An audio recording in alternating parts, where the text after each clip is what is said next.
Anyway, welcome back, everyone. We had a little bit of a gap there. It's always a bit tricky when you have a week gap, but it was a special day. I was also busy. We had a lot of virtuous events over this side, and I think Geshe-la was leading some puja there last week. So that's what you did for the auspicious day, which is wonderful. Very virtuous. First of all, I want to apologize because I didn't realize that, I'd made up a small assignment for you all to do since we had a gap week. And I didn't realize that Venerable Dundrup didn't know, I didn't understand the registration for Thupten Norbaling. It's different for other centres that I've taught this course for. Usually the SPC has everybody who knows who's coming to the courses, but somehow the registration process is different for Thupten Norbaling. So he didn't have all your email addresses. He wasn't aware of who's all coming. So, I couldn't send you out the little test, So it wasn't a test, but it's just like, just to do something to keep your mind in the class, in the topic. So I wasn't able to send that. It's not from my side. I just didn't understand how Thupten Norbaling did this process, So I apologize about that. But anyway, we're back now. Nice to see you all again. So back to the Refuge module. We only have 2 classes left, and then we do a practice day on the 23rd. So it's always a little bit tricky to wrap everything up, but we will try, yeah.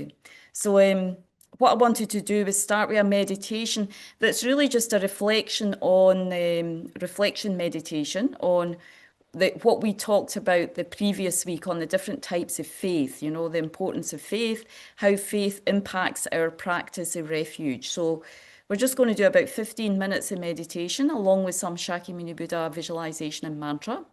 And then we will move into the class, and there'll be time definitely for Q&A, at the end as well, for sure. Okay, so I'm going to at some point, I'm going to share a PowerPoint with the Shakyamuni Buddha practice, just the refuge and the mantra. So just let's settle into your meditation position, whatever's comfortable for you. Taking a couple of deep breaths, it's always like that at the end of the day. We build up some kind of tight energy in the body or tired energy in the body. So just inhaling deeply.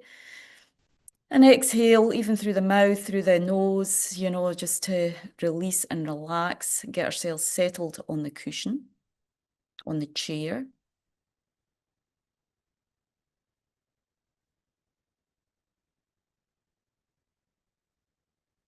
So generally, especially at this time of the day, I find it helpful to do the 9-round breathing exercise, just to clear the wind energy in the body, helps to clear the mind. So, putting bringing the right finger, first finger, and closing off the left nostril. Inhale, long, slow, deep breath.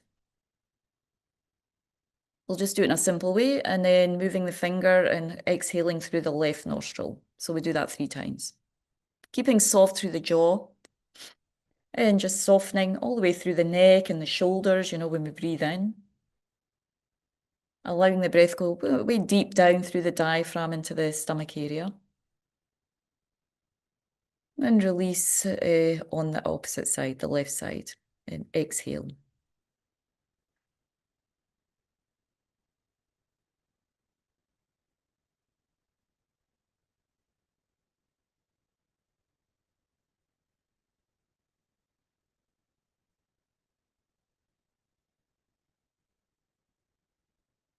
And then when you're ready, 3 times on the opposite side, first finger, the left hand, closing off the right nostril. Inhale through the left, exhale through the right.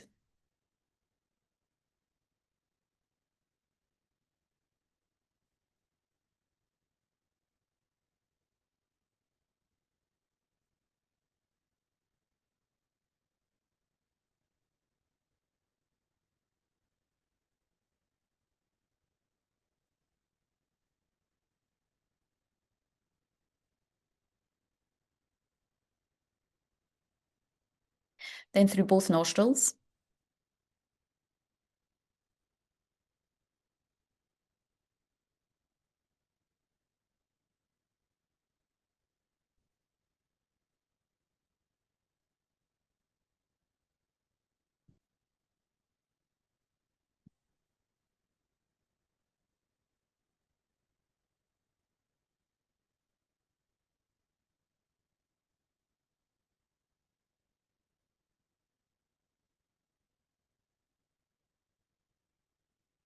And then taking a moment in your own way to bring up your motivation for coming and joining this class.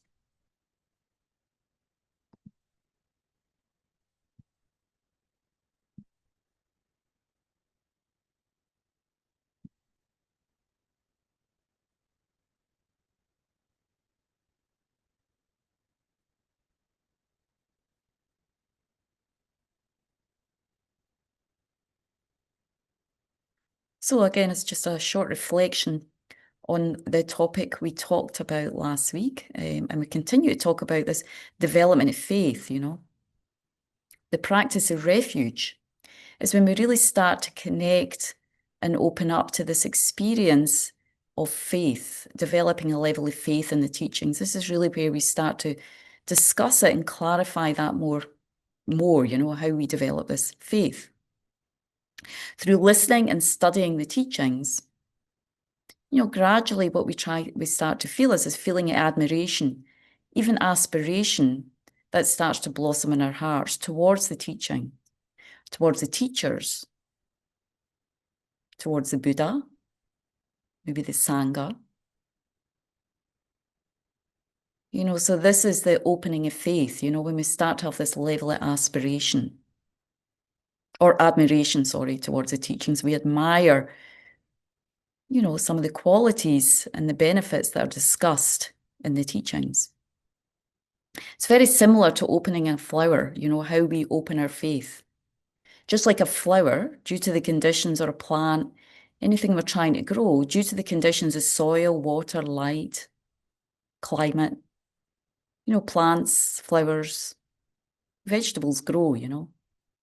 Similarly, due to the conditions of listening to the teachings, you know, to develop faith, we need the condition of listening open-heartedly to the teachings, reflecting on the teachings in our own way, you know, digesting them, start to ponder and digest them in our own way in our daily life, along with some meditation. That way, we create these inner conditions for faith to develop in our hearts for the teachings, for the teachers. We start to develop this appreciation of the Buddha and the wisdom he brought to the world, and more importantly, into our own life experience.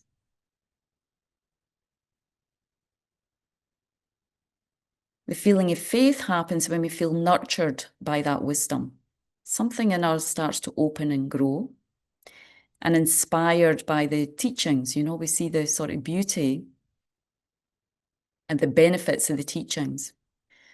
For example, in, you know, non-harmfulness, you know, compassion, the importance of compassion that is really clearly explained in the Buddhist teachings, or perhaps on the wisdom teachings, you know, we connect and they start to open our hearts. So as our level of faith grows, now there's these 3 levels of faith that we discussed before: admiring faith, the beginning of faith; aspirational faith, when we aspire to really develop those qualities within us; and then convinced faith, we feel a level of conviction in the teachings. So our faith becomes very strong, you know, like a mountain. So when we have any level of these levels of faith in our mind, it's like we start to become like a sponge. Our heart, our being becomes more porous. That faith allows us to soak up the teachings like a sponge holds water. And it's like we feel a deeper cleansing and nourishment with the qualities of whatever we're meditating on. In this case, the qualities of the Buddha, the Dharma, and the Sangha. So on the basis of faith, you know, we become like this sponge that can soak up the blessings of the Dharma, you know, the blessings of the Buddha that's there all the time. And that all comes really from our openness and curiosity that allows us to benefit more and more deeply from the teachings. The deeper we understand and reflect on the teachings, the deeper our faith grows, and the deeper our experience of refuge will be in the Buddha, Dharma and Sangha. And more, we become like what I mentioned last week, an inner being. Someone who really begins to understand that by developing my mind, that's the key to developing deeper and deeper levels of peace and happiness. So very much the practice of refuge is focused upon developing a faith in the Buddha, Dharma and Sangha, these three, gradually, organically developing these three levels of faith in our heart and mind, and also effort in listening, reflecting, and meditating on the teachings.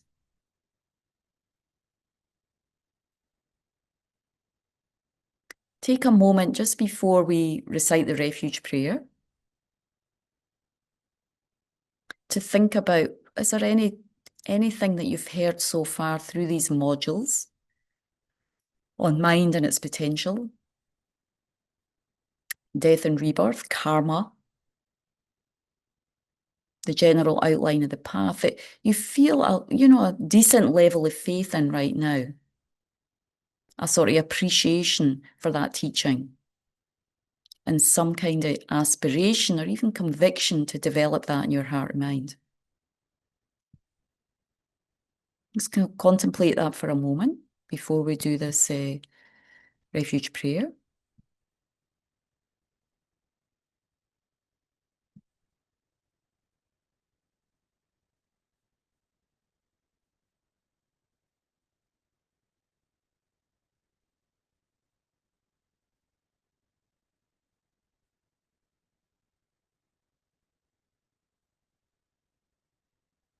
So again, taking a moment just to feel like the sun and the vast open sky. So many of us are in Santa Fe, so we always have vast open skies there. The sky, in this case, really symbolizes Buddha mind, Dharmakaya, omniscient mind, it has no beginning, no end. Just like we can never find the end of the sky, no matter how far we walk, there's always sky, even if it's behind the clouds. So it doesn't matter wherever we go, Buddha mind, that's the quality of Buddha mind, it's always present with us, all-knowing, ever-present, omniscient. And from that appears the aspect, what we call Nirmanakaya aspect of Buddha. We're going to talk about this tonight. A golden body seated on lotus and moon, sun and moon cushion. So just trying to feel that presence, radiating golden light, filling us up, just like when we look at the sun, We feel that deep presence in the space before us. And think about, how kind the Buddha was to teach all those years ago. Because anything that benefits our life right now, we receive from his teaching. Whether it's understanding no killing, no lying, no stealing, really understanding clearly how those vows, how those practices benefit us, non-harmfulness. And it benefits others, how the practice of kindness benefits ourselves and others. And how the wisdom teachings, karma, wisdom realizing emptiness, whatever we understand of that, how they really, really, if we really think deeply about them, really are so precious, to know that in our lives.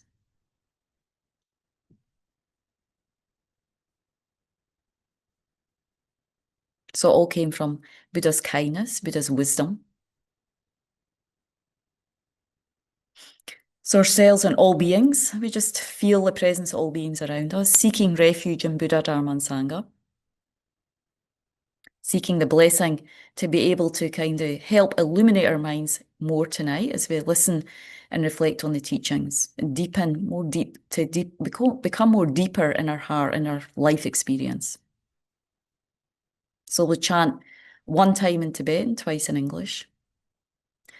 Sangye chodan sogi chognamla janchu bardu dagni kyapsuchi dagi chinsogi be sonamgi drola penjir sangye druparshok.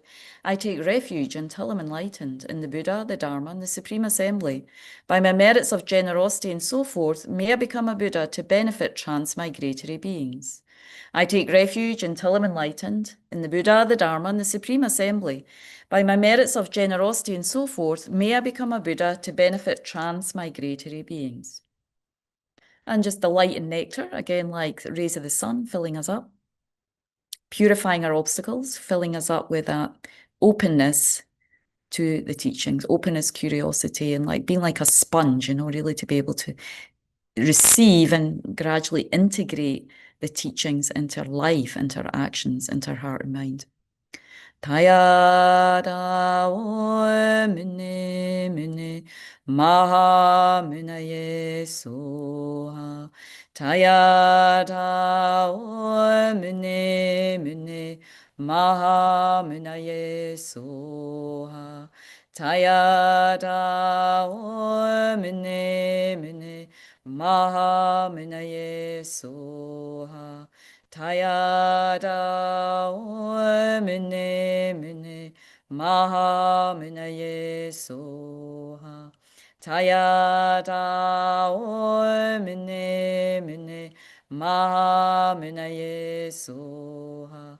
Tayada mune mune maha munaye soha. Tayada mune mune maha munaye soha.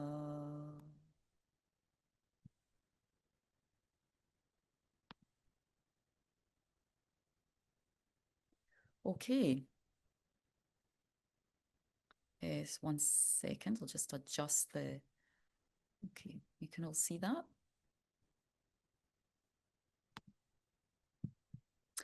Right. So last week, I just as I say, we kind of really mostly talked about these 3 levels of faith that I mentioned in the meditation. I say, what are the 3 levels of faith again from the meditation? Did we catch them, or do we remember from last week? Anyone want to hazard or be brave enough to put their hands up? Looks like Robert's kind of got his hand up there. Is that right, Robert?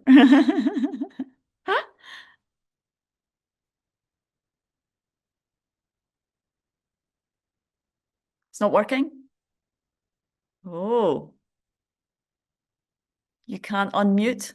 Oh, there you go. Oh, it said yeah, it's working now. Yeah, I definitely remember it because I wrote it down. Okay, well, that's the best way to remember, actually, for most of us. Clear faith, inspiring faith, and confident faith. Yeah. Yes, good. And there's other ways that can be expressed, but that's one way. Yeah, the other way can be aspirational, clearing or aspirational. Sometimes it's 2 ways that can be. It's the same faith, but Yeah. there's slightly different ways that you can see them sort of translated. Clearer or aspirational faith.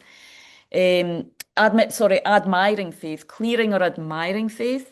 The next one is the aspirational faith. So first of all, you admire, your mind gets a bit more clear and you think, oh, you admire that, you're attracted to that, Then you become aspiring. It's like there's an aspiration that starts to happen that you want to develop those qualities, And then there's a conviction where you feel convinced that you can develop those qualities and just a general conviction in the teachings, like solid faith in the teachings. And it's immovable like a mountain. And so with all the topics here, in a way, we go through these different levels of faith, ideally, just on the basis of having this openness, openness and curiosity, and very much depends on our level of merit, our imprints from past life. I just want to drop that in as well.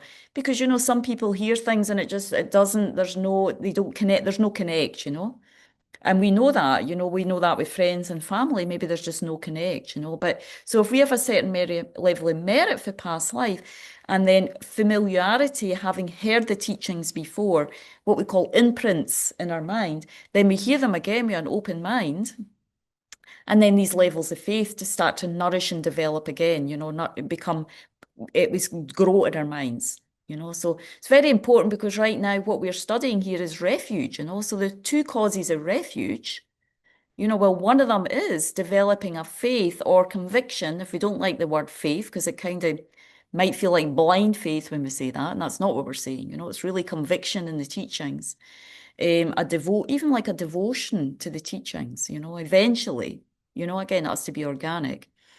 So the two causes of refuge, faith, that's why we're talking about faith, because we're going to talk now about the Buddha's qualities, the Buddha, Dharma and Sangha, the qualities of the three jewels. Because when we understand the qualities, then again, a faith and an attraction, an aspiration, and a conviction starts to grow to want to develop that in our hearts, understanding that we have that potential because we have Buddha nature. So faith is the first cause of refuge. And the other one as well is there's three other levels of, the two main causes are, it's fear, which we talked about in the beginning. But I prefer for us a beginner level, for Westerners, I think it's helpful to say more an awareness, understanding the three levels of spiritual development, three levels of spiritual happiness, and feeling like we want to develop that, The first level is, what are the three levels of spiritual happiness? According to the Lam Rim, the three levels, or three capable beings. The three levels of capability we're trying to develop. Inner capability, mental capability, mind capability, what are we trying to develop as we go through the Lam Rim? So we're on the first level of capability here, studying refuge, And what are they? And I mentioned them in the earlier classes, but I know there's always a lot of detail. So I'm going to see if anybody's got their hand up. Anyone want to try? Three levels of capable being. Barbara? Yes. Barbara? I think it's the lower scope, the middle scope, and then the higher scope. Yes. So what are we trying to achieve in those three scopes or capabilities? What in the lower scope? A perfect human rebirth. Yes. Well, that's the highest ideal. Good future rebirth, we can say at least that, but ideally a perfect human rebirth. Great. Wonderful. And the second, the sort of middle capable being or middle scope? I think bodhicitta. That could be the higher scope. You're right, yes. Middle scope, we'll do that first. Middle scope. Oh, it's to get out of samsara completely. Yes, yeah. So, and that basically means liberating ourselves for karma and delusion, contaminated, the two main causes is suffering, contaminated karma and delusion, and the main delusion being, what's the root delusion? Now, some of us may not have covered this in the past because we haven't quite covered that yet. That goes into that, we go into that in the next few modules. The two main karma, and what's the root, kind of the root problem, the root thing that we're under the control of that's causing all these other delusions? Barbara, yes? Barbara? I think your volume, oh yeah, there you go. Ignorance. Very good, yeah. Ignorance, grasping at the wrong view of self. Yeah. So that's kind of the crux of the matter, As I keep mentioning it because, again, the thing about the teachings in this tradition, it's a lot about familiarity. The more we hear it, we just know it all of a sudden, So good. And then, so the third capable being, as we move through the Discovering Buddhism modules, what we're trying to accomplish there, you mentioned, Barbara. Bodhicitta. Yeah. So this kind of developing all the skills, all the abilities to not just, after we've achieved peace, liberation, freedom from self-grasping, then we need to achieve really develop the mindset that wants to liberate others, you know, like recognizing that, you know, all beings like me are drowning in this you know, under the causes, under the control of karma and delusion, and developing, we need a lot of skill and ability to reach others, you know, so we need to develop what we call the 6 perfections. Through the practice of through bodhicitta, you know, we develop bodhicitta, through the practice of the 6 perfections. And again, you will go over that more in the 3rd module. So these are the 2 causes of refuge. So right now, where we're at with the causes of refuge is trying to get more of a sense of the qualities of Buddha, Dharma and Sangha, and some sense and really understanding that our minds are under the control of karma and delusion.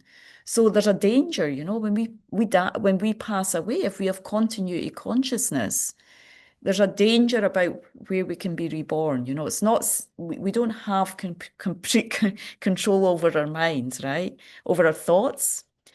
I think, could anyone say we've got complete control over our anger right now? We've got complete control over our attachment and desires. It's not to beat ourselves up, it's just to be really clear where we are on the path, you know? And certainly understanding the intricacies of self-grasping and how it manifests in our mind, that's more subtle, you know? So without kind of deep, you know, cleansing of those 3 in the mind, we still have this danger of where we're going to get reborn next life, you know, we don't know, you know, it's uncertain. So it said, you know, at the time of death, if you take strong refuge in Buddha, Dharma and Sangha, when we develop our refuge practice more, and we take refuge in the Buddha, even though we're still ordinary beings, you know, ordinary being in this case, being someone who's under the control of karma and delusion, through the practice of strong refuge, that can help to carry us into a good future rebirth, you know, through the power of the Buddha's blessing and the power of our familiarity with that practice. You know, so that's something at least we need to, you know, as we go more and more into the teachings, we want to develop this practice of refuge because that's something we can rely on at the death time. You know, and as we're developing our mind in the path, we need refuge is like the ground, you know. From that, all the other realizations kind of come, you know. So we need to understand refuge, you know, and hopefully, I know a few of us have taken refuge already, so we just want to deepen that. And some of us may be interested at some point to take refuge, you know, the more we understand qualities of Buddha, Dharma and Sangha and getting faith and conviction in the teachings. Okay, so next, what we're going to do, I've moved on here. So the slide we're on now is the Buddha is this one. So what we're going to explore now, why is the Buddha a reliable spiritual refuge for us? You know, we need to understand that, think about, listen, contemplate, meditate on Buddha being, you know, why is he so reliable? You know, so there's these different qualities that Buddha has, you know, or Buddha mind has, you know, when you become a Buddha, these are the qualities you develop. Shakyamuni Buddha, who was in this world 2,500 years ago, these are the qualities he fully developed. So there's 4 main ones. The first one is that the Buddha is fearless, you know, he has this fearless quality. So I have this image here of the Buddha subduing a sort of wild, crazy elephant. So during the time of the Buddha's life, so maybe I'll take this image off for a moment actually, so you can see me. I do have a lot of slides tonight, so I'll sort of try and pull them off at time to time, so you're not just seeing a little me in the corner, but you see me completely. So let me just take this down first. Anyway, during the time of the, you know, when the Buddha was alive, he had a cousin called Devadatta. And Devadatta was a little bit of thorn in the side of the Buddha, so to speak. He was the cousin of the Buddha. I mean, he wasn't a thorn in the side because there's no one that's a thorn in the side of the Buddha because he has infinite compassion for all beings, you know. However, he was the cousin of the Buddha and he basically, you know, he became a monk after the Buddha ordained, but he basically continued to think that the Buddha was like a liar, you know, or a cheat, you know. I mean, he had a faith in the teachings, but the Buddha himself, he didn't have much faith, you know. So he tried many ways to kind of cause a bad reputation or harm the Buddha. There was many stories where he tried to harm the Buddha, and this was one example. There was one king called who was they were kind of friends, he and Devadatta. And so they decided that they wanted to, actually harm or kill the Buddha. So they set this wild elephant, as you can see in the picture here. They actually gave the elephant some alcohol, so it was drunk. They gave him palm wine, and the elephant got drunk on alcohol, and they kind of sent the wild elephant upon the Buddha, set it upon the Buddha. However, because of the power of the Buddha's compassion, and also, most of us would never be able to survive that, so the elephant was basically running towards the Buddha. Even the arhats who have achieved liberation, they're not at the level of a Buddha, but they've achieved what we call freedom from cyclic existence. They haven't developed bodhicitta, but they no longer circle in cyclic existence. That's an arhat.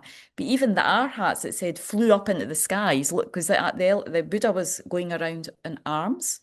He was going at the time of the Buddha, they would go walk around the villages and receive alms in their alms bowl. So the Buddha and his disciples, many disciples were out collecting alms.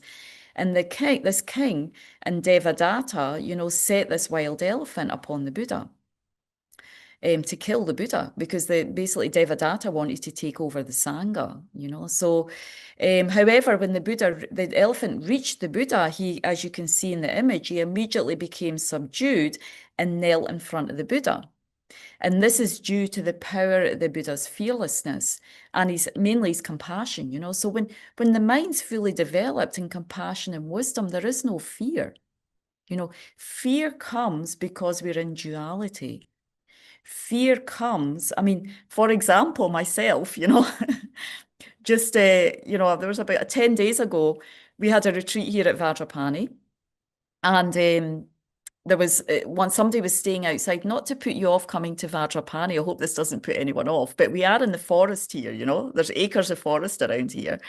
And some people were sleeping in a tent, and one of the retreaters, he's been here many times, he thought he heard, he was sure, he was pretty sure he heard a mountain lion and her cubs somehow walking across the property. And interestingly enough, around the same time, I heard this really unusual sound in the woods one night, because I live up in the woods as well. Fortunately, I was in my cabin. It was dark, but I heard this unusual, like a cheeping sound, like a bird cheeping, like this, and I'm like, but it was a strong sound of a bird. And I thought that sounds too big to be a bird, but it sounded like a bird. So anyway, what we did later is I sort of Googled, and a mountain lion has a chirping sound. It doesn't roar like roar, it has this unusual chirping sound. And I was like, oh my God. So I think we did have a mountain lion. So after that, because I have to walk into the woods for about 5 minutes, to get to my cabin. Fortunately, it's light at night. So, me as an ordinary being, I have fear. And of course, we should have fear. We don't have the power of the Buddha. The Buddha had no fear in that, because he could see exactly what to do.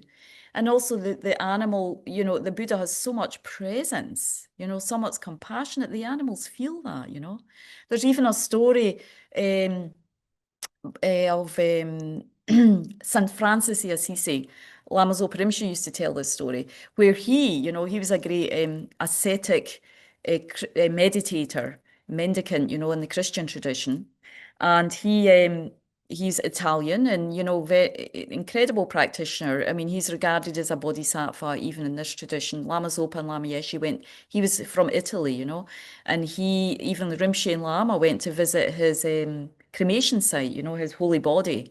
And he also had a nun, female practitioner, but was also a great practitioner as well. And they actually went there and meditated. Rinpoche used to have a statue of St. Francis on his altar. So there's also a story of St. Francis, at one time there was this wolf ravaging a local village, killing people, stealing food, and all the villagers were completely freaked out.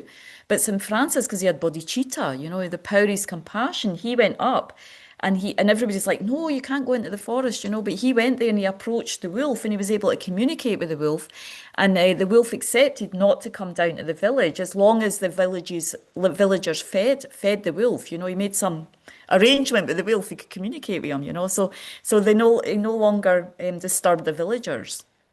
So this is the kind of beautiful quality bodhicitta.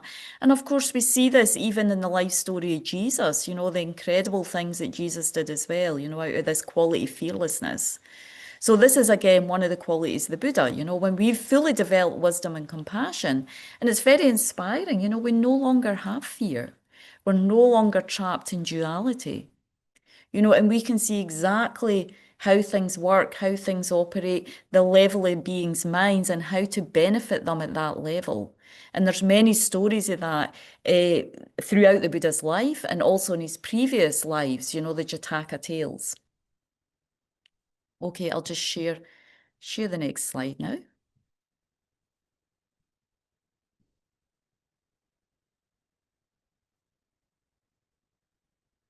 So that's one of the qualities Buddha is fearless, you know. So the best way really to get some kind of feeling of the Buddha, you know, some faith in the Buddha is really reading some of the stories that come out during the life story of the Buddha, some of the incredible things he did to benefit others, you know. And of course, when we listen to his teaching, we listen to the teachings that came from the Buddha, this all came from the Buddha, then we have to remember this all came from the Buddha. Okay, I might be teaching it. Even the high lamas might be teaching that, but it all came from Shakyamuni Buddha.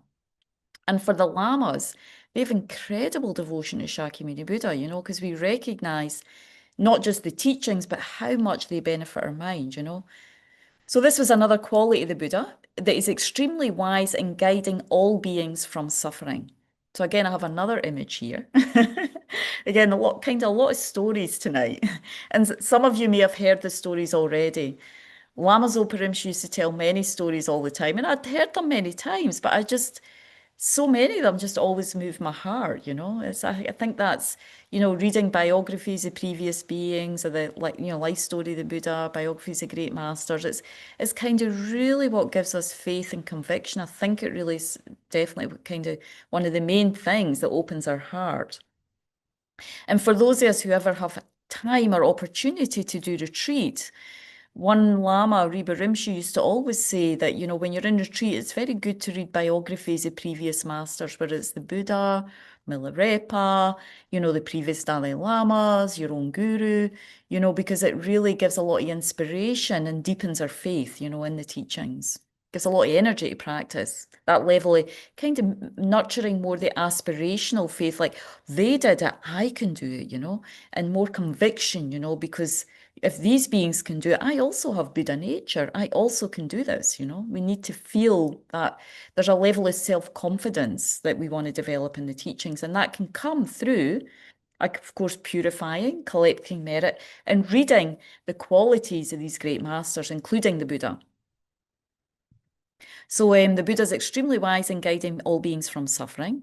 So again, this there's another story here about this, as you can see here in the image, this monk, very simple monk, who, what's his name? Sudipantaka, you know. So he was extremely kind of dim-witted.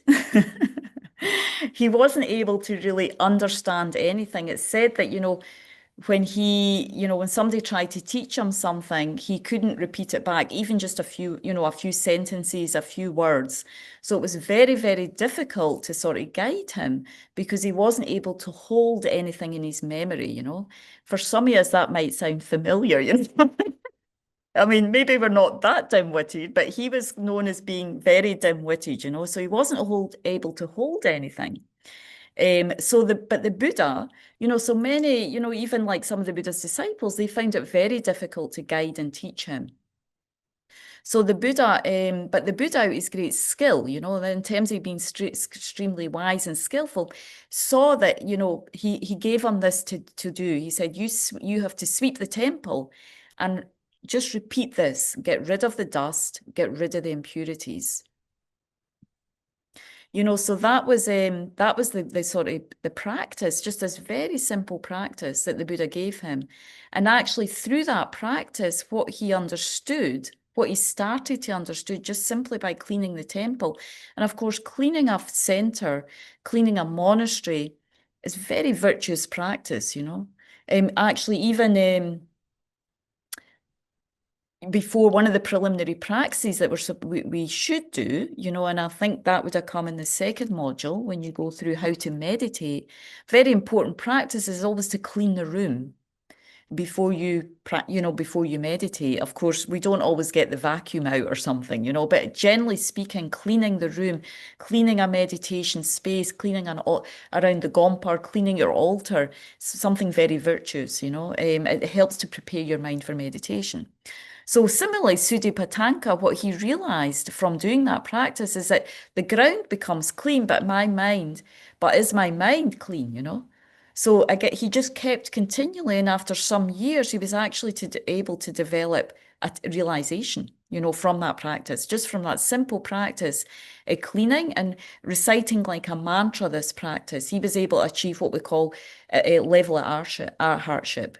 Just from the Buddha being able to see directly what that sentient being needed. So using 1 second, I need to put the light on here. It's getting dark. I forgot to put the light on.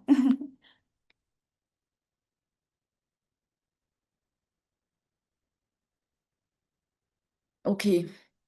So again, it's very inspiring, So whether it's the Buddha or you meet a kind of qualified teacher who really is able to understand the level of your mind, This is a quality of having realizations. You're able to see the level of sentient beings' minds and to be able to guide them accordingly, exactly what they need. Again, I have to use, talking about Lama Zopa Rinpoche as an example. I mean, Rinpoche would, if anyone had the fortune, anyone here was able to receive, I doubt probably you were able, did anyone have the opportunity to receive advice from Lama Zopa Rinpoche? No, I think probably you just missed. I mean, there are many advices anyway for Rinpoche, but the unique thing that Rinpoche would do, if people, you could write a letter to Rinpoche, write an email, obviously it would go through Rinpoche's secretary and a manager. But the unique thing that Rinpoche would do is give everybody individual practices, So Rinpoche was able to see, you didn't have to meet Rinpoche, you didn't have to go there and have an appointment. Of course, if you did, that was wonderful. But, you could write to Rinpoche and get what we call life practice. Of course, you needed to be quite brave to do that because you might get quite a list. Barbara's laughing there. Some of you might have heard that you could do that, but we didn't develop the courage to do it because obviously you need to create a lot of space in your life to do that, because most people will get quite a list of practices.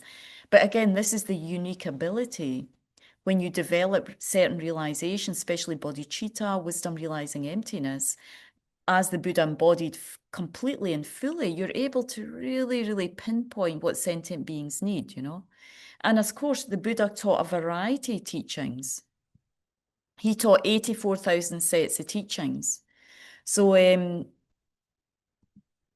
he was, these were all for different levels and capabilities of beings, So it's really incredible when the mind opens up with these qualities, bodhicitta and wisdom, how much you're able to, really direct all sentient beings' minds out of suffering, give them the medicine, because Dharma basically is medicine for our delusions, medicine for our mind, and guide exactly according to what beings need, We come like this skillful doctor. Another quality of the Buddha is this great compassion for all beings without discrimination. So again, another kind of example I use of that is at the time of the Buddha, 2,500 years ago, us women would have had quite a hard time, even harder than we have now, because, at the time of the Buddha, first of all, there was a caste system, so there was different levels of, there was like, I don't remember all the castes, but there was like the lowest class, the middle, I think there was 3 or 4 levels of caste, So of course, many at the lower caste, no way they got education. It was only the higher castes that got education. But the Buddha, he welcomed all castes, all creeds into his spiritual community. You know, for the Buddha, it was nothing about your caste, it's about your spiritual level, you know. It's about who you're a being who has Buddha nature. And based on that, your mind can develop, you know. So it wasn't about caste, culture, color, race. You know, for Buddha, he's, you know, any being with compassion. I mean, you know, and you can see how His Holiness benefits people. You know, His Holiness very much teaches, you know, embodies this quality, embracing all religions, all cultures, and very much encouraging people to practice their own religion, you know, and maybe using some elements of Buddhism to supplement. So again, this is really the quality of beings of great compassion. It's not about, you know, gathering disciples for your own benefit, you know, it's about really seeing what other beings need and then being embracing of all sentient beings, no matter their race, caste, culture, being very present for them and helping them to develop and move their mind out of samsara, even if that means going into another tradition for some time, you know, going into another spiritual practice for some time, and then maybe later meeting Buddhism, you know, because that benefits your mind more. That's where your level of karma is at, you know. I remember one person I used to teach in Washington, and one man, he'd been practicing the Native American tradition for some years. He told me that about 20 years before, he had met the previous Karmapa. So the Karmapa is a, you know, a high being in this tradition, one of the higher lamas, and he's the head of one of the Kagyu sects tradition in this Tibetan Buddhism. But it's the previous one, not the current one. The previous one when he was later in his life. So this would have been around the 80s that he met him. So I mean, yeah, it must have been 80s or 90s because I think he passed away in the 80s or 90s. Anyway, this man met him. And actually, the Karmapa told him to carry on studying the Native American, you know, practicing in the Native American tradition. And when you're ready, when you feel like you need something else or you need to, then you can study Buddhism. So I thought that was really quite inspiring, you know. And that's really what we talk about, compassion without discrimination, you know, and not attached to our religious tradition, you know. So the Buddha wasn't like that either, you know. And also what he did at the time, which was very unique and kind of brave in a way, courageous, but the Buddha's fearless, you know, so there's no sense of like worrying about what other people think or, you know, but he also embraced, you know, he also ordained women at that time, you know, so, and that's showing his level of equanimity because, of course, at that time, women had a very low status. You know, it was only men who were educated. And so he did hesitate in the beginning. And it's not clear why, but it's possibly because, I mean, they say maybe because this, first of all, it was, you know, the Buddha walked around India, the disciples walked around. So it wouldn't have been safe necessarily for women on their own to walk around. And that's why usually women who are ordained, one of the vows at that time was to always travel to, you know, in groups, you know, for safety. He may have been concerned that fewer people may have become open to Buddhism because he embraced women at that time, you know.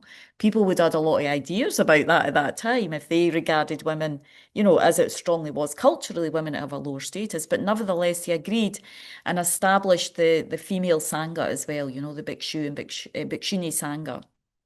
So that was something else that the Buddha was very kind of forward thinking of in that time. And again, also Buddha works for the sake of all beings, regardless of whether they help or harm him, you know. And again, this is another example of this a story around that is following on from the story of Devadatta. So for some of you who may be reading up, some of you doing the reading, I know some of you are doing the reading, the 365 Days of Lamrim. And Rinpoche mentioned in there one story, another story of Devadatta, when he was trying to prove himself to be stronger, as strong as the Buddha, as competent. He actually, the Buddha had taken this medicine. At one point, he was very sick, you know, and he was given this medicine by one doctor. And it was a very strong medicine, but the Buddha had a very kind of strong, well, he had a whole level of realization and ability. So at that particular time, he was able to take like a huge amount of this one particular medicine to benefit him. So similarly, Devadatta also got sick. I think it was some food poisoning or something. He got the same sickness and got the same doctor, but the doctor said to him, and also the Buddha actually said you cannot take the same level of medicine. Nonetheless, Devadatta thought he was the same as the Buddha. So he also took the same level of medicine and almost died. His nervous system, his constitution couldn't handle it, so it became like poison for him. However, the Buddha, the Buddha was there at the time, and actually the Buddha expressed, like something like that's called the power of truth. If I have these realizations, I have the realization of bodhicitta, wisdom realizing emptiness, through the power of my realization, may he be healed. And Devadatta, due to that, actually healed due to the power of the Buddha's prayer. And what was called the expression is truth, in that moment. And this kind of shows, that even Devadatta tried to kill the Buddha, tried to harm the Buddha. He also tried to create a split in the Sangha at one point, but it's incredibly serious, to split up the Sangha community. It's very heavy. The Buddha still, regarded him as equally, kind, he had complete equanimity, just compassion for him. I have an image here of Rinpoche offering money to the beggars in India, because it's a little bit similar, how Rinpoche, often when people are in the street and we give some money to the homeless, if you're anything like me, you just kind of give it to them, or there you go. They're often on the ground, so you have to go down, or, it's the money's coming out the car, sometimes they're on the side of the road, so you have to do it on the side of the road. But so this is Rinpoche doing in India, but the way that Rinpoche used to offer money to the beggars, it's like unbelievable. You can see like that. Rinpoche would put his palms together, and it's like they're the most precious one in that moment. And, and he would actually give the money like this and sort of bend down and sort of almost like bow to them to offer the money. Now we would, it's kind of showing Rinpoche's humility, his bodhicitta, equanimity, and how he regards that being as so important, and it's like without bodhicitta, it's difficult for us to really sincerely do that, I think, I mean, if you have a really good heart, you can do that, but this is kind of showing again this kind of quality, that it's just this quality and presence that these holy beings have, due to their inner realization. I see there's something in the chat. Sorry, I have to go. Thank you. Okay, somebody had to go. Wendy. Next slide. Just a little bit moving in, a little bit more qualities of the Buddha. Conventional. So this is a little bit more technical in a way. First of all, does anybody have any comments or questions with that first part, or anything they want to share?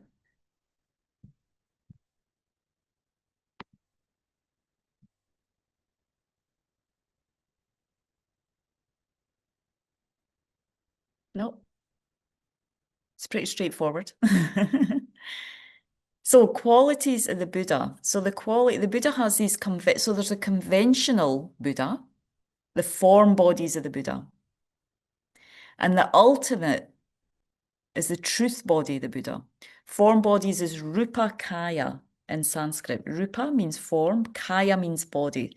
So you're going to hear this a lot, when we see the images on the tankas, these are different bodies of the Buddha, so we might not be aware, but some of them are they're all form bodies in the tankas, in the statues, the tankas, because these are bodies that, eventually we can see, form bodies. They're a little bit more gross. So depending on our level of karma, the Buddha has these bodies. He manifests these bodies to benefit us. And the truth body of the Buddha, the Dharmakaya, that one's extremely subtle.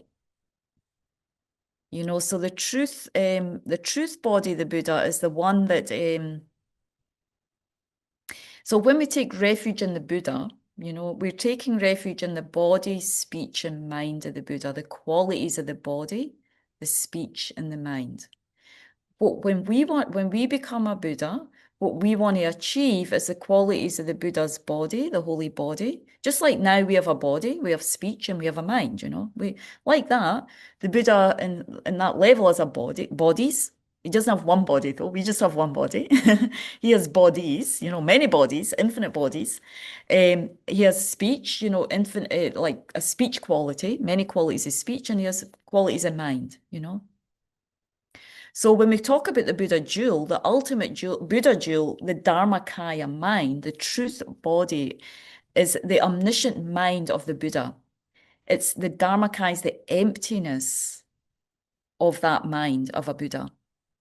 It's all the qualities of Buddha mind, the true cessations on the mind of a Buddha. Ceased all the faults and developed all the qualities. So that's what we're taking, that's what we want to become. Eventually, like this, the mind of the Buddha, Dharmakaya, that's the goal, the ultimate goal. So that Dharmakaya, that body, so there's different levels of body that the Buddha has. Dharmakaya, the truth body, is the most subtle body. So that's not expressed in tankas and images because it's omniscient mind. It's just the mind aspect of all the Buddha. And only other Buddhas can see Dharmakaya. Yeah, they can only other Buddhas have that level of mind. They're fully awake. So only other Buddhas can communicate with Dharmakaya. So for us, how do we communicate? How do we receive teachings? You know, if we can't see that high level of body, that subtle body, the Buddha, Dharmakaya.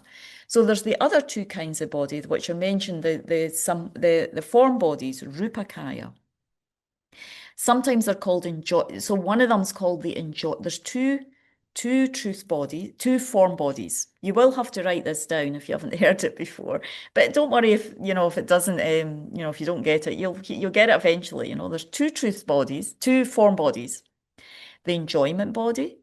So when we see images of the Buddha compassion, we see images of Tara. We see an image of, who else? Chenrizig Tara, Manjushri, who's holding the wisdom, the sword. These are the Buddha's, what we call enjoyment bodies.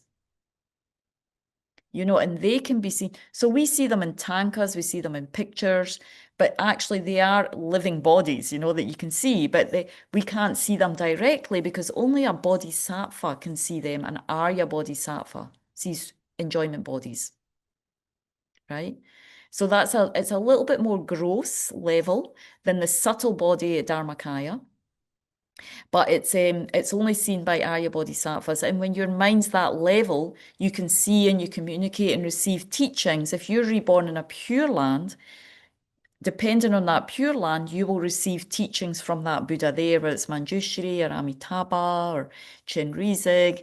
You will have the karma of receive teachings from the Buddha in that aspect. Yeah.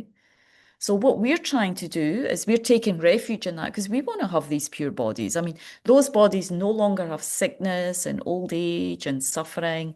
They arise from the merit of the Buddha. They arise from the compassion and the wisdom of the Buddha. That's what they're born from. They're not born from karma and delusion.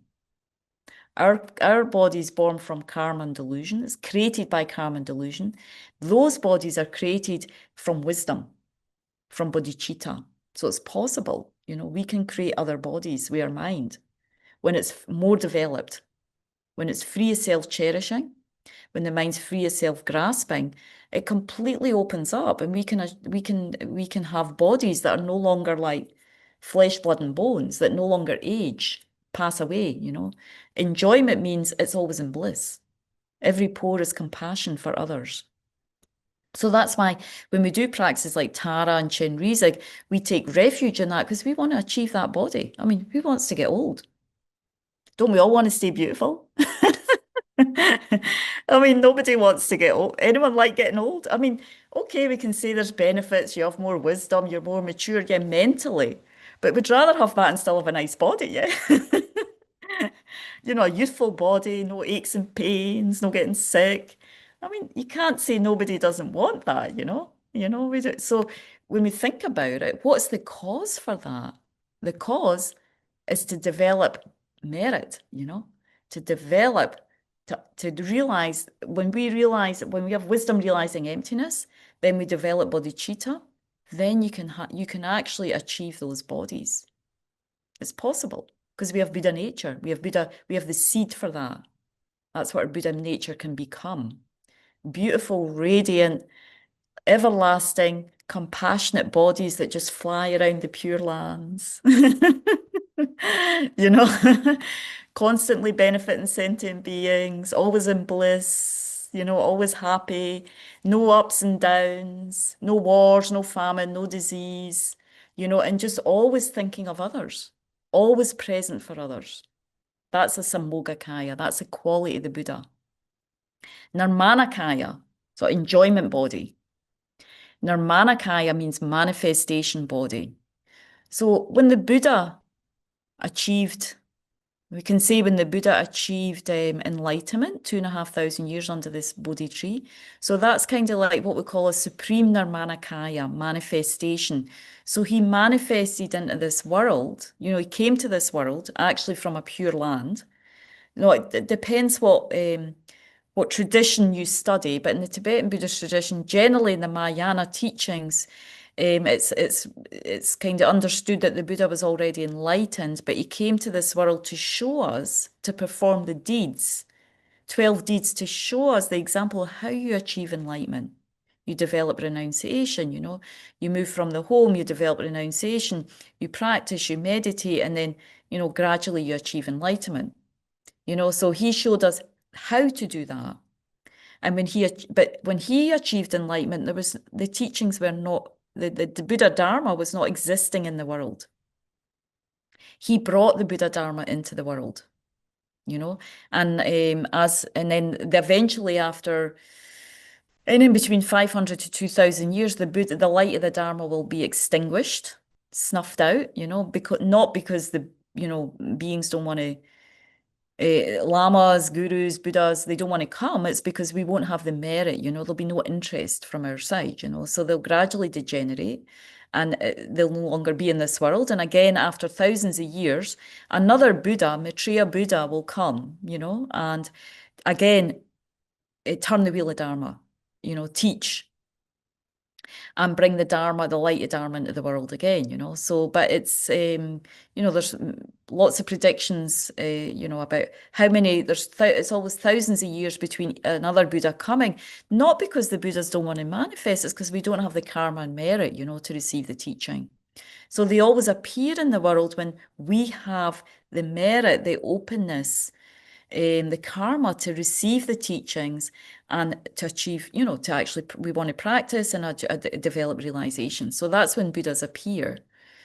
That's the sort of Buddhist cosmology. It's very it's incredibly interesting, but I don't have time to go over it in this class. How the Buddhas come and go from this world, and there's huge gaps between that time when it's kind of degenerate, the world's in darkness, and again they reappear according to our karma. So Nirmanakaya means manifestation body.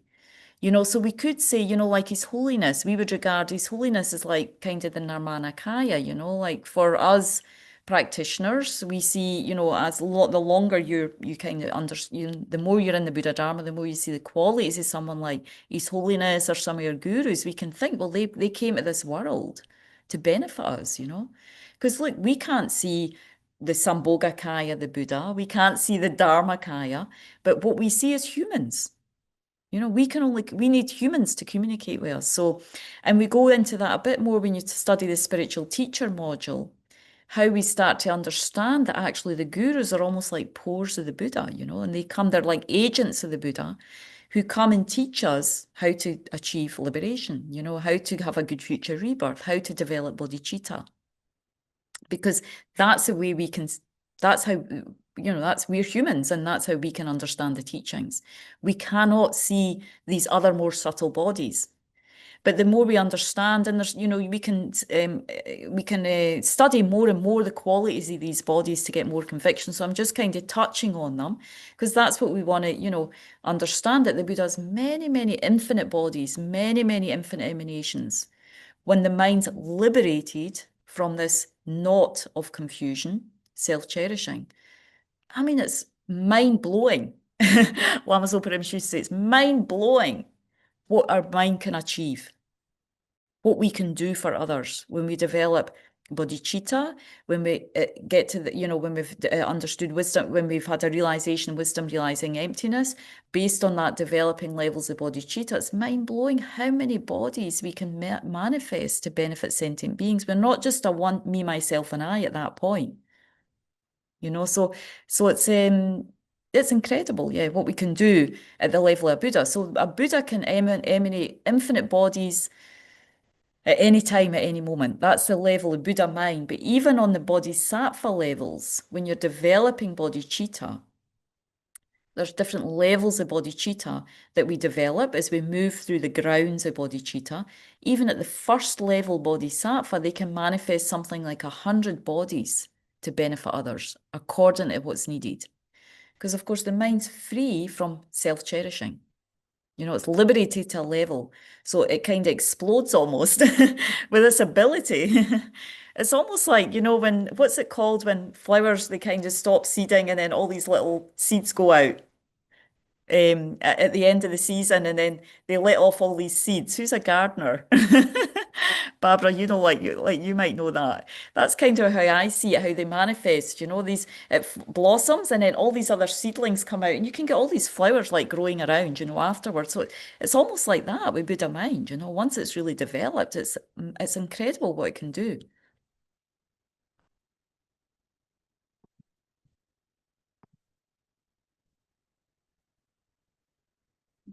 So as Lama Zopa Rinpoche says here, the pictures we see of the Buddha after his enlightenment show a monk in India on a throne among the trees. He's a beautiful body, perhaps an aura around his head, but it's still a human body. It's just one manifestation of the Buddha's body. Every pore and hair has the power to manifest in different ways to different sentient beings. So it's kind of like we really need to expand our mind to think about that. It's not an easy one to kind of. Yes, Barbara, you have a question? I do. So the difference in the Buddha and a bodhisattva in terms of them emanating is the number that they can emanate as? Correct, yeah. Did I understand that right? Yes, no, you're right, because I mean, I don't know all the numbers. I don't have a graph here, but I understand that so when we're developing bodhicitta, so it's a gradual development, as everything is in this path. You've got something like 10 levels of I think nine and a half. Once you get to the 10th level, I believe you're a Buddha, something around that, so there's different levels of bodhisattvahood, so first level of bodhisattva, you can I think manifest something like 100 bodies to benefit others. It's just your mind becomes Lama Yeshe uses this term, which I really like, sensitive. When you're sensitive to someone's pain, you want to help them, yeah? If we're a sensitive, compassionate person, we feel the pain, you can sort of feel somebody's suffering, like their hunger. I mean, when you look at the Gaza, it's horrible, horrific what's going on there, I watched this video with Bob Geldof. Some of you, I don't know if you remember, but he's British, he started this many years ago. He and many other pop artists, musicians in the UK raised a lot of money for Africa, and so he's been doing it for years, raising money for people where there's war and famine and disease, So he just gave this interview and he couldn't bear what was going on in Gaza, people are starving, So it's beautiful to see, he just wants to help, raise money, help get the food there. So I think a Buddha's so much more sensitive, so much more bodhicitta. So it's almost like so what we do at this level is like, well, we get on we do a crowdfunding, we do this, we do that to raise money, but a Buddha is way beyond that, A Buddha out of his compassion can actually manifest a body to benefit someone and go there, But, you know, so by us doing these small deeds now, you know, or even bigger deeds, some famous people do quite incredible things with their fame, you know. But you can say, well, that's a level, it's maybe not quite bodhicitta, but it's incredible compassion, and that will cause them to develop bodhicitta in the future if they're aiming for that, you know. Of course, us who are Buddhists, everything, small thing we can do, small kind act, small compassionate act, we can pray for that to develop into bodhicitta, you know, to manifest slowly as bodhicitta. Because at the level of bodhicitta, first level 100 bodies, I think the second level is like 100 times 100, so it's like 10,000 bodies, and it just goes up and up like that till you become the level of Buddha. It's infinite, you can't count, you know. So this is what we can do at the level of Buddhahood. So when we're taking refuge in the Buddha, we say, well, I take refuge in my potential to do that. And I have a wish and an aspiration to eventually to be able to do that. And how I do it is by developing the Lam Rim, you know, and especially bodhicitta, you know. But bodhicitta only comes on top of really understanding this, the fundamentals of this, where we are now, you know. Refuge, karma, we need to get that down, you know. And that's like the basis of then slowly, you know, understanding nature reality, chipping away at self-grasping, and then chipping away at self-cherishing, and the mind just starts to open, you know, with qualities. More and more compassion, more and more wisdom. And then, you know, at the level of a Buddha, well, a Buddha is a special body, you know, he has these 32 major signs and 80 minor signs. So these signs signify his inner qualities. And each of these signs take a huge amount of merit. Huge, you know, it's not easy.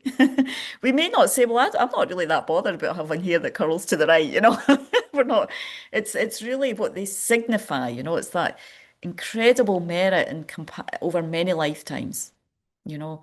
And again, if we read the Jataka tales, the previous life stories of the Buddha before he became a Buddha. So, I mean, the life before, anyone know the story, one would like to share? So I'm not talking all the time. What was the previous, before the Buddha achieved enlightenment?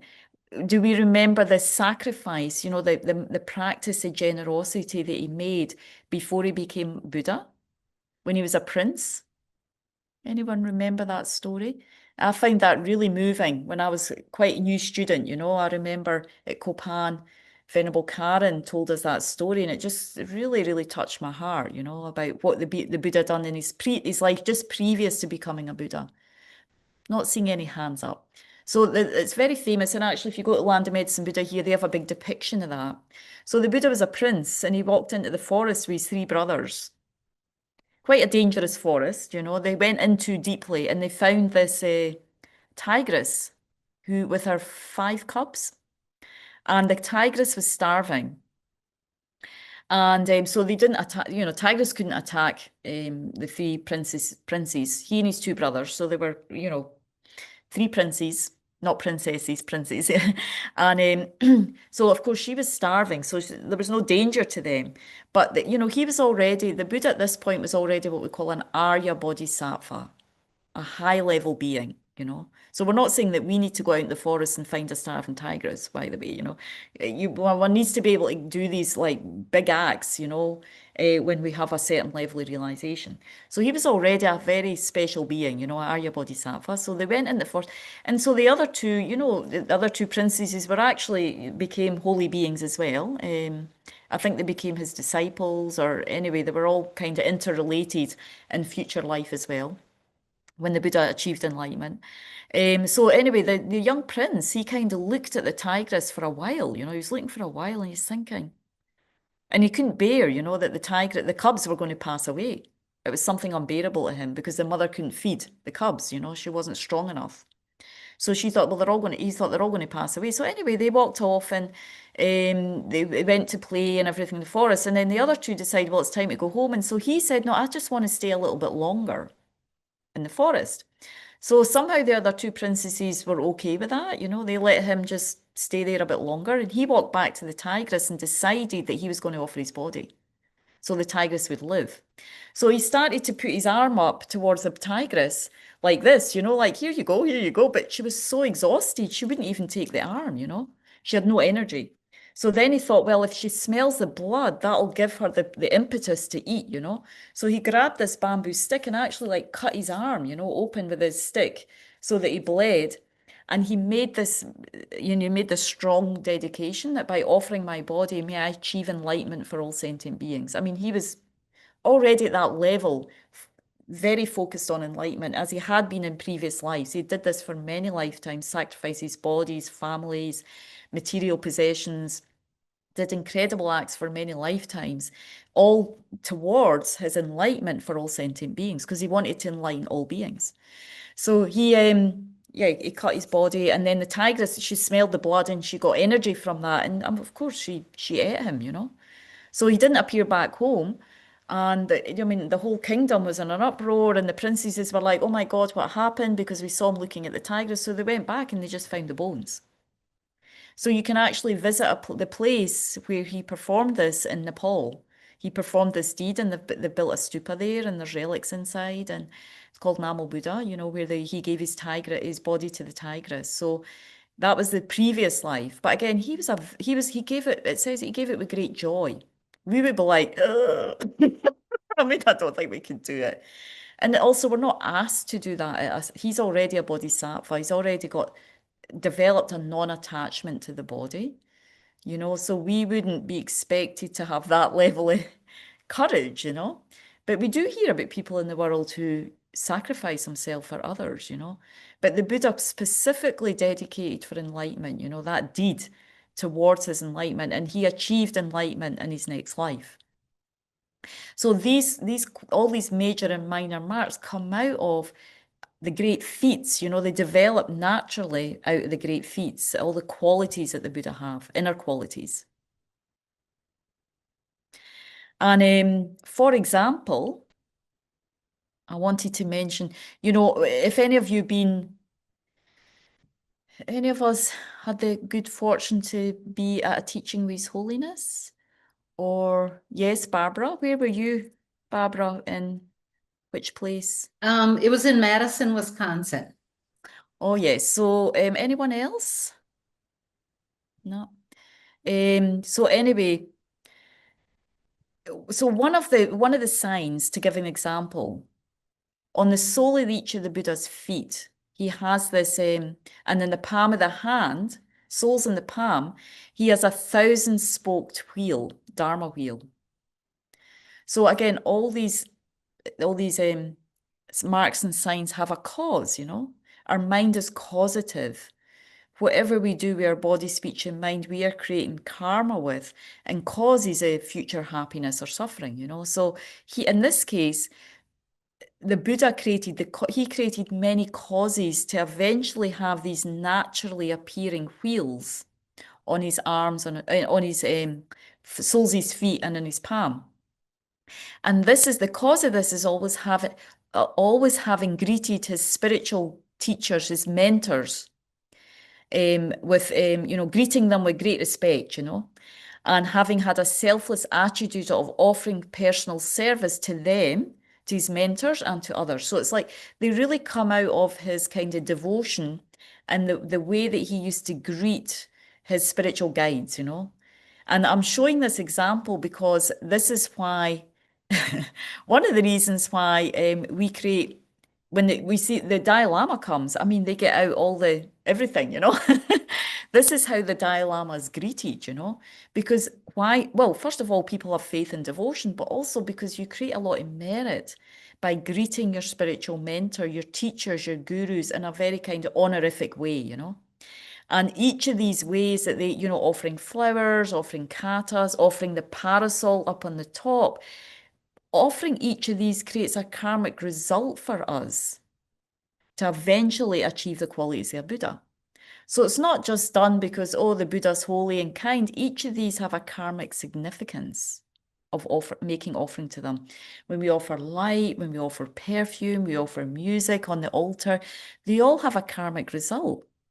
And of course, if we dedicate that towards enlightenment, then gradually, we create the causes also to have the body of the Buddha with these marks and signs, you know.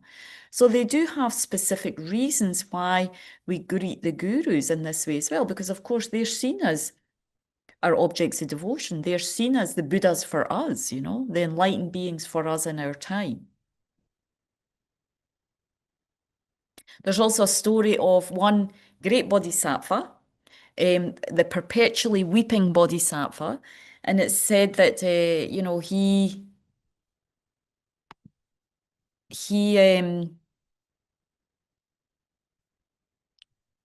was called Sadapraridudita. Not that you're going to remember that. He was a bodhisattva who was literally always crying because he wanted to meet his spiritual mentor, you know, and receiving teachings and attain enlightenment. And it's also said that one of the stories around him is that when he was preparing for his guru to arrive, you know, to teachings. So generally also one way they also do one preparation, and we did this recently yesterday actually with a high teacher coming to Land of Medicine Buddha, His Eminence Kundeling Rinpoche. And it was quite dusty, you know, because it's dry right now. So the Tibetans were actually spraying down the earth so the dust wouldn't rise. So that's something you usually do as well. So everything becomes really clean. You know, so at that time, his guru was arriving, you know, and he was going to be receiving the Prajnaparamita teachings, the teachings on wisdom. But he couldn't find any water to sprinkle on the earth, and the dust was rising. So he had so much devotion that he actually he pierced his body with a sharp blade and sprinkled blood on the ground to settle the dust. And it's just showing his kind of level of self-sacrifice, his devotion for the teaching, you know. It was so important to him that the ground be clean, you know, and that it was clear for his guru that he went to that level to do that, you know. So it's yeah, so it's kind of like similar to how the Buddha would have practiced at his time, you know, when in terms of his reverence for his teacher. Now, of course, generally we don't need to do that. And these were in ancient times, you know, but it's showing kind of the importance also around us, the devotional level for the teachings, you know, and how important it is to have everything correct, you know, because really the environment is what affects our mind during teachings as well. The right environment gives the right, then in that level, if we contribute to having a clean environment, our mind becomes clean, it becomes prepared, and we're really able to soak in the teachings when we have that level of devotion. So I haven't got anywhere near what I want to try and cover in this class. Does anyone have any sort of questions or comments with that? Because we've only got about 10 minutes left.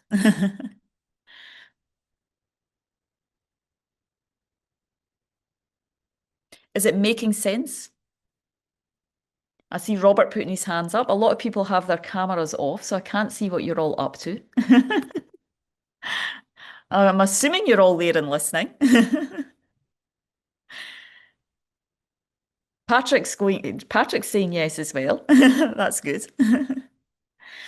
So just to finish, maybe we'll go over the Buddha's speech, you know? So that's just a little bit in the qualities of the Buddha's body, you know, having all these marks and signs, being able to emanate infinite bodies. I mean, but we're really in the right space when we think about it. It's so inspiring when we think about the qualities of the Buddha's body and speech, you know, it gives a lot of inspiration, energy to practice. The qualities of the Buddha's speech is the experience of luminous penetrating wisdom that gives a Buddha's speech its power, as Lama Yeshe says, even one word can satisfy the needs of many different beings. So again, this is like, it's not necessarily always, I mean, of course it is the speech itself, but really what it's talking to is the luminous wisdom that's present in the mind of that being, you know? And of course, when we're speaking our truth, then our words become more powerful, yeah? I mean, we all have in some level our own truth, yeah? Our truth of where we are, our level of understanding, our spiritual level, we have our truth. So when we speak our own truth, it has a power just because it is our heart truth, you know. So similarly, you know, the Buddha's achieved all these incredible qualities. So it's like he has so many truths in a way, you know. So because his speech becomes very powerful, everything he talks is coming from a level of realization. And again, we see that when someone like His Holiness the Dalai Lama's speech talks, you know, I used to sit there and think, wow, you know, His Holiness can say such simple things, you know, like my religion is simple, my religion is kindness. but it impacts so many beings. It has such a deep, penetrating power to really touch us, to touch our hearts. And not just that, to sort of motivate people to adjust their actions and behave like that. So that's kind of similar, like one example how powerful the speech of the Buddha is, you know. And Lama Zopa Rinpoche has given us one practice to do to bless the speech. Maybe I can just finish on that. And he kind of encourages, he'd like all the students to be doing this practicing in the morning to purify and empower our speech. It's called the blessing of the speech, and the mantras help to purify karmas that we've created with our speech that are not good, and also gradually, if we do it every day, it empowers our speech so that, because we want people to listen to us, no matter what we're saying. Ideally, when we're speaking the truth, we're saying something, especially when we're speaking something good or virtuous, we won't be able, not just because, of course, we want it, it's satisfying for us, but also if we want to benefit others, we do need to have a power of speech. So, I mean, speech is the main way that we all communicate with each other. Of course, the Buddha can communicate with us in many ways through, these high level beings can communicate even just through a flicker of an eye, through a hand gesture. Depending on our level of merit, we can receive a communication through that. But mostly how the Buddha benefits us is through speech. So for us as well, we want to develop everyone wants a power of speech. We want a good body, a strong body, at least if we're going to take rebirth, and ideally a body eventually that doesn't take rebirth. And we'd also like to have powerful speech, so that people hear us. We can help people, if people listen. So this is again why Lama Zopa Rinpoche encourages the students to do this morning practice of blessing the speech. And eventually, of course, when we develop inner realizations, our speech naturally has more quality and ability to reach others.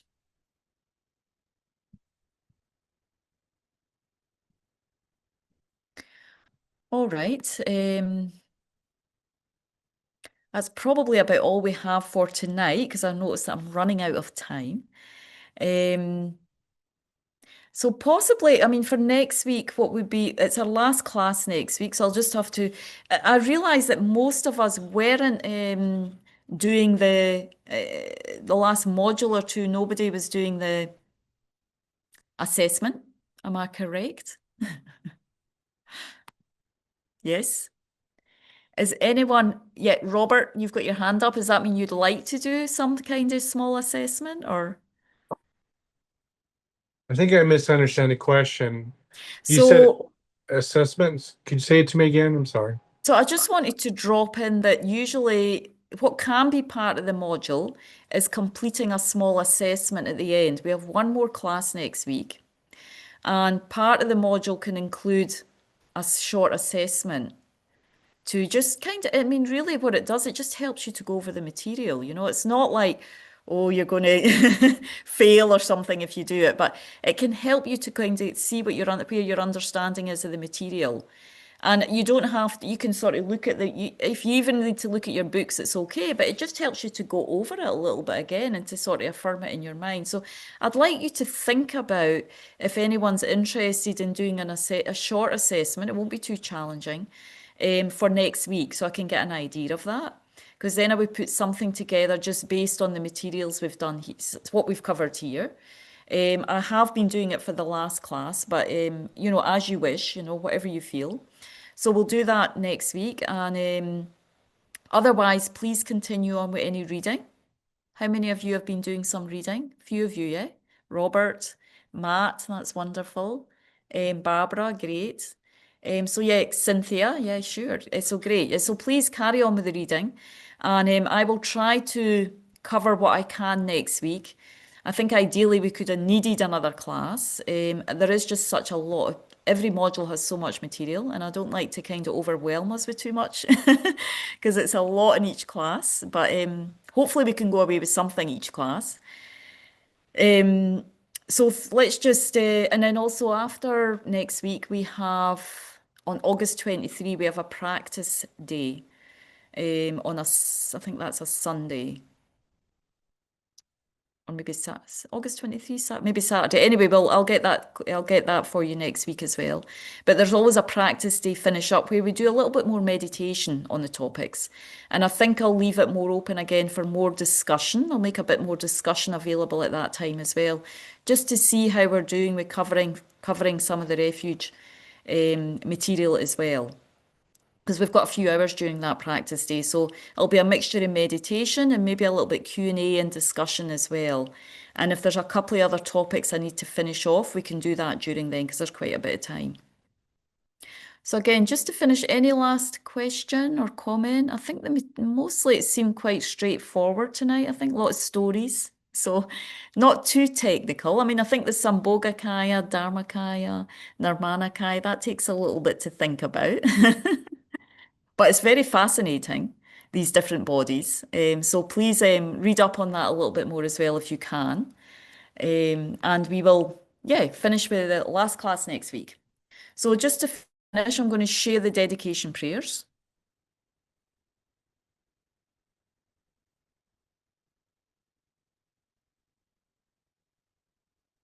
You can see that there? Yep. Okay.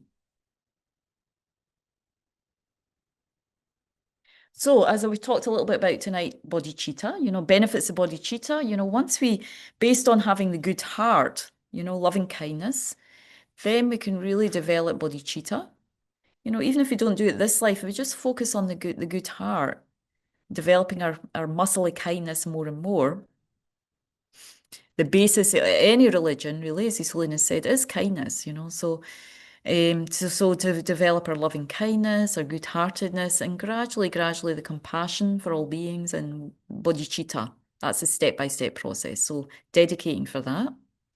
Janju Senju Rinpoche Mage Panam Gegurshi Geba Nyamba Meba Ye Gone Gondu Pelwar Shok. May the precious Supreme Bodhicitta not yet born arise. May that arisen not decline but increase more and more.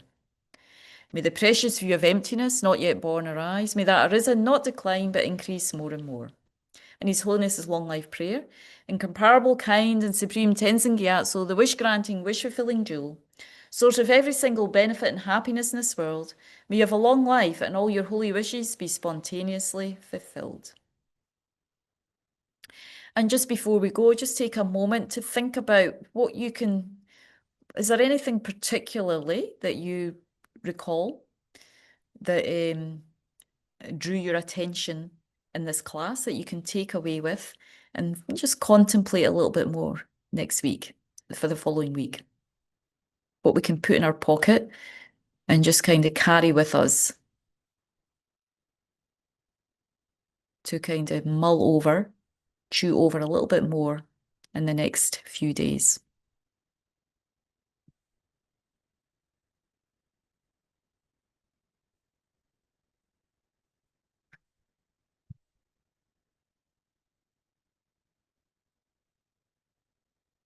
Okay, thank you so much for joining and hope to see you next week.